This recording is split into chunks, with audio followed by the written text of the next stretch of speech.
할렐루야! 하나님의 크신 사랑이 이 새벽에 우리 가운데 가득한 줄 믿습니다. 오늘 우리는 레위기 4장 1절로 12절의 본문을 통하여 리셋의 은총이라는 제목으로 하나님의 말씀을 함께 나누도록 하겠습니다. 우리는 계속해서 5가지 제사와 관하여 레위기 말씀을 묵상하고 있습니다. 오늘은 4번째 속죄제에 대한 말씀입니다. 본문 2절과 3절을 보시면 이스라엘 자손에게 말하여 이르라. 누구든지 여호와의 계명 중 하나라도 그릇 범하였으되 만일 기름 부음을 받은 제사장이 범죄하여 백성의 허물이 되었으면 그가 범한 죄로 말미암아 흠없는 수송아지로 속죄 제물을 삼아 여호와께 드릴지니라고 했습니다. 여호와의 계명 중 범한 자들을 위한 제사가 바로 속죄제입니다.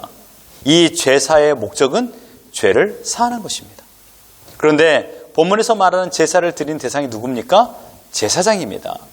지금까지 드려진 번제, 소제, 화목제와 다른 제사인 것을 도입 부분에서 알 수 있습니다. 그 이유는 번제, 소제, 화목제는 일반 제사였습니다. 그리고 속죄제와 속건제는 특수 제사로 불리웁니다. 일반 제사는 기본적으로 강제적인 제사가 아니었지만 누구나 자발적인 제사라고 부를 수 있습니다. 그러나 속죄제와 속건제는 그 당사자, 그러니까 3절에 제사장이 죄를 범하였다면 그 당사자가 반드시 드려야 하는 강제성을 띤 제사라고 하여 특수 제사로 분류합니다. 속죄제의 히브리어는 할타트입니다. 이 단어는 죄에서 정결케 하다라는 의미를 가지고 있습니다. 여러분, 모든 인간은 죄인입니다. 2절에 여호와의 계명 중 하나라도 그릇 범하면이라고 했듯이 하나님은 죄를 규정하기를 100가지를 잘해도 한 가지 죄를 범하면 죄인이라고 하였습니다. 우린 여기에서 2가지를 할 수 있습니다. 첫째로 하나님 앞에서는 무거운 죄, 가벼운 죄가 없다라는 사실입니다. 큰 죄나 작은 죄가 없습니다. 크기와 상관없이 모두가 죄라는 사실입니다. 그러므로 우리가 살면서 이 정도쯤은 괜찮아, 모든 사람도 하는 가벼운 죄라고 생각해서는 안 됩니다. 따라서 어떠한 상황에서도 하나님의 명령을 지켜야 되는 것을 우리에게 가르쳐 주고 있습니다. 하나님의 법에 대하여 내가 여러분 절대로 판단해서는 안 됩니다. 그 판단이 나를 하나님의 심판대 앞에 서게 만들 것입니다. 2번째는 하나님 앞에 모든 사람이 죄인이라는 사실입니다. 3절에는 기름 부음을 받은 제사장이라고 했습니다. 13절에는요 온 회중이 죄를 범하였다고 했습니다. 22절에는요 족장이 죄를 범하였다라면, 27절에는요 만일 평민의 한 사람이 여호와의 계명 중 하나라도 부지 중에 범하여 허물이 있다면이라고 했습니다. 어떻습니까? 죄에 대한 평가 하나님께서 내리고 계십니다. 지위와 상관이 없습니다. 모든 사람은 하나님 앞에 죄를 범하는 연약한 존재라는 사실입니다. 그러므로 죄인입니다. 제사장, 온 회중, 족장, 평민, 이 범주 안에 모든 사람은 포함됩니다. 하나님 앞에 한 가지를 잘못하면 죄인이 되는 것입니다. 그러므로 여러분, 죄인이 아닌 사람은 단 한 사람도 없습니다. 그렇다면 죄인인 우리가 하나님의 심판을 면하고 살아갈 수 있는 방법은 무엇입니까? 바로 오늘 본문에서 말하는 속죄 제사를 드리는 것뿐이 없다라는 것입니다. 속죄제가 가지고 있는 기능은 정화작용입니다.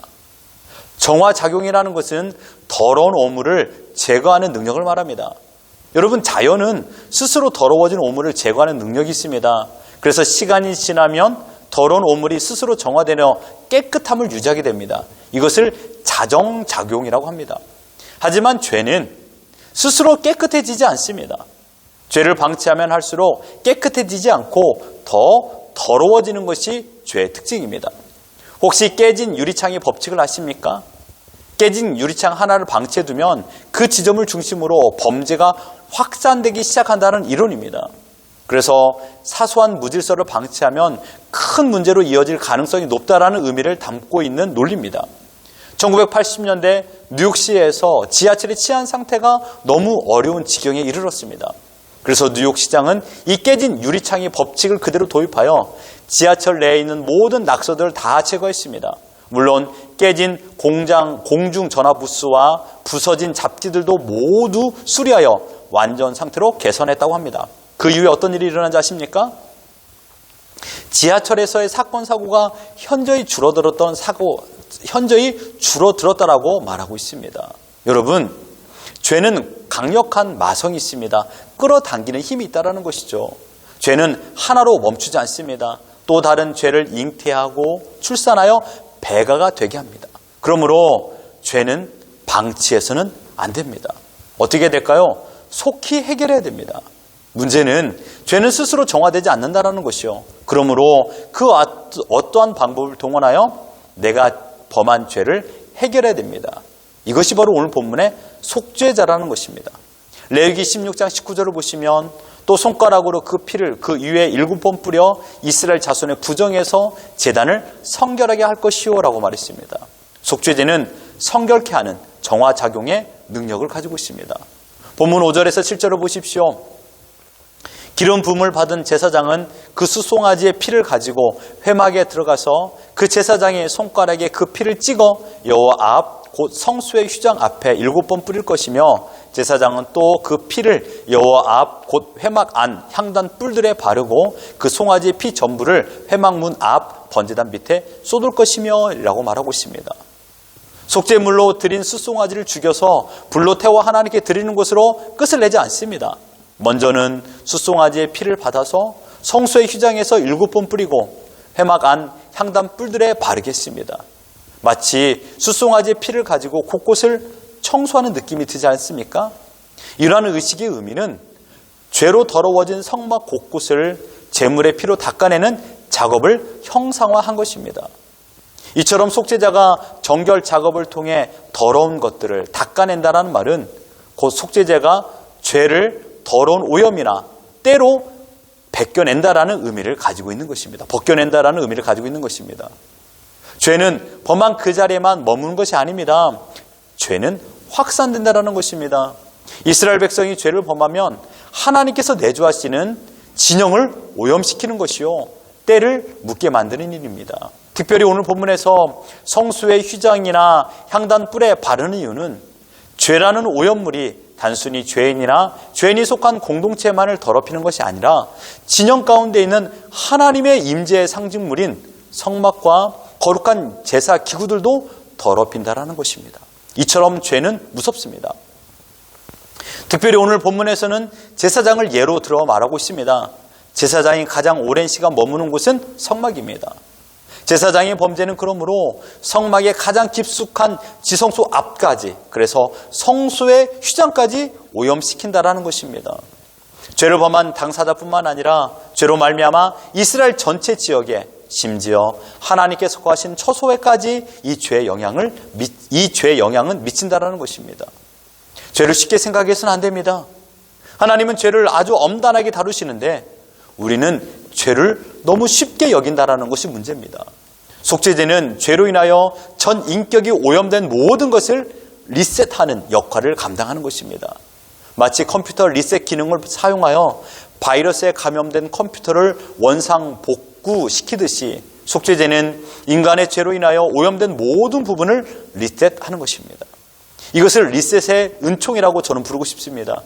이 리셋은 아무나 할 수 있는 것이 아닙니다. 오직 하나님께서만이 그 기능을 발휘하실 수 있습니다. 이스라엘 주위의 많은 이방 나라들이 섬기는 우상들은 이러한 기능을 가지고 있지 않습니다. 인간들이 사죄하는 마음으로 자원봉사를 하고 자발적 선을 행한다 하더라도 인간의 죄는 결코 인간이 리셋시킬 수 없습니다. 인간이 깨끗하게 만들 수 없다는 것입니다. 내 지은 죄를 사죄하기 위하여 속세를 떠난다고 말하는 사람들이 속세를 떠나 산속에 들어간다 하더라도 그 죄는 산속을 더 오염시킬 뿐입니다. 그러므로 속죄제사는 죄를 범하였을 때마다 하나님께 드려야 됩니다. 하나님 앞에 죄를 숨겨서는 안 됩니다. 속죄제에서 아주 중요한 것은 레위기 5장 5절과 6절입니다. 이 중 하나의 허물이 있을 때에는 아무 일에 잘못하여노라 자복하고 그 잘못으로 말미암아 여호와께 속죄제를 드리되 양떼의 암컷 어린 양이나 염소를 끌어다가 속죄제를 드릴 것이요 제사장은 그의 허물을 위하여 속죄할지니라. 가장 중요한 게 무엇입니까? 자복하는 겁니다. 회개하는 것입니다. 죄를 온전히 고백해야 됩니다. 우리는 죄를 깨달았을 때 신속히 그 죄를 하나님께 내어놓고 자복하며 하나님의 용서의 자비를 구해야 됩니다. 이것이 지금 우리가 드리는 참회의 기도, 즉 회개의 기도라는 것입니다. 사랑하는 성도 여러분, 이 속죄제사가 우리에게 말하고 있는 의미는 무엇입니까? 바로 우리 구주 예수 그리스도께서 속죄의 어린 양으로 십자가에 달려 죽으셔서 완성하셨음을 말하고 있습니다. 속죄제의 피가 상징하는 것은 그리스도의 피입니다. 그 피로 말미암아 우리를 정결케 하셨습니다. 히브리서 9장 14절을 보면 하물며 영원하신 성령으로 말미암아 흠없는 자기를 하나님께 드린 그리스도의 피가 어찌 너희 양심을 죽은 행실에서 깨끗하게 하고 살아계신 하나님을 섬기게 하지 못하겠느냐. 그리고 22절에 율법을 따라 거의 모든 물건이 피로써 정결하게 되나니 피 흘림이 없은즉 사함이 없느니라 라고 말하고 있습니다. 우리 구주 예수 그리스도께서 십자가에 흘리신 보혈로 말미암아 우리의 모든 죄가 사해졌으며 우리는 그 은혜를 힘입어 회개 기도할 때마다 다시금 리셋의 은총을 받는 것입니다. 지금 우리 심령은 아주 깨끗한 도화지가 되었습니다. 여러분, 믿음 생활이 무엇일까요?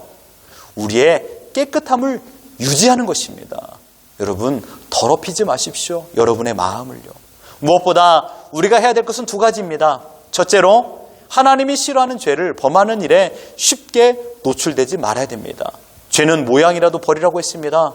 죄를 범하는 일을 더욱 금기시해야 됩니다. 두 번째로는요, 죄를 범했을 때 예수 그리스도의 이름을 힘입어 철저한 회개를 해야 된다는 것입니다.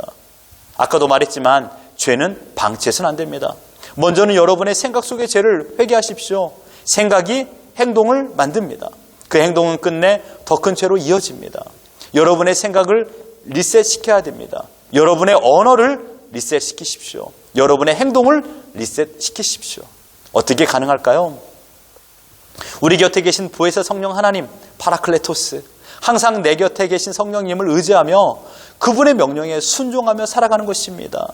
오늘의 실수로 인한 범죄를 내일 또 범하지 않도록 성령 하나님께서는 매일마다 우리의 죄를 지적하십니다. 그때마다 어떻게 해야 될까요? 회개하는 것입니다. 오늘의 죄를 오늘 리셋하는 것입니다.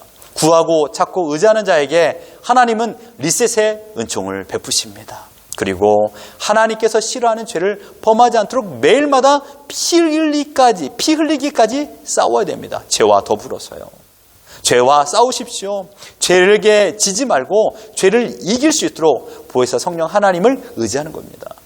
오늘도 깨끗하고 정결한 마음을 가지십시오. 그리고 온전한 하나님의 자녀로서 살아가십시오. 그래서 오늘도 하나님께서 원하시는 기쁨과 감격, 그리고 더 나아가 거룩을 지켜나가는 우리 모두가 되기를 예수 그리스도 이름으로 축원합니다.